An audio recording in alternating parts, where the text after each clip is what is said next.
வணக்கம் சார். ஒரு கட்சியோட வாக்கு வங்கி இருக்குன்னு சொல்கிறாங்க. அந்த வாக்கு வங்கிங்கிறது முழுக்க முழுக்க கட்சியினர் ஓட்டா? அப்படியெல்லாம் பார்க்க முடியாது.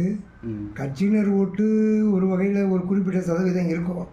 அவங்க ஆதரவு தெரிவிப்பாக பொதுமக்கள்கிட்ட போய் தன்னுடைய திட்டங்களை சொல்லி வாக்கு வங்கியை எதிர்பார்த்து இருப்பாங்க. கட்சிக்காரர்களுடைய வாக்கு வங்கி நிர்ணயிக்கப்பட்ட ஒன்று. ஆனால் பொதுமக்கள் நடுநிலை வாக்கு வங்கிங்கிறது எப்படி வேணாலும் மாறும். இந்த கட்சிக்காரர் போய் பொதுமக்கள்கிட்ட எங்கள் கட்சி இது மாதிரி ஒரு தேர்தல் திட்டம், நீங்கள் எங்களுக்கு வாக்களிங்கன்னு சொல்லுவாங்க. நடுநிலை ஒருத்தர் இருக்கா தெரியுமா?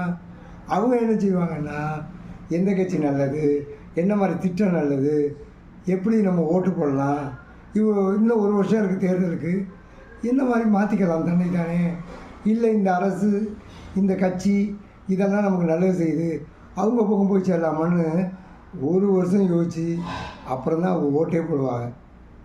அதில் வாக்கு வித்தியாசம் எப்படி வேணாலும் மாறும். இன்றைக்கி கணக்கு பண்ணி அந்த வாக்கு வித்தியாசத்தை யாராலும் கணிக்க முடியாது. கட்சிக்காரருடைய வாக்கு வங்கி நிர்ணயிக்கப்பட்ட வாக்கு, பொதுமக்கள் வாக்கு அது ஒரு குறிப்பிட்ட சதவீதம் வந்துடும். அது வேறு மாதிரி வந்துடும். ஆனால் நடுநிலை வாக்குன்னு ஒன்று இருக்குது. அது யோசித்து அன்னைக்கு காலையிலோட தீர்மானம் பண்ணி அதை வெற்றிக்கு அதுதான் துணை நிற்கும்.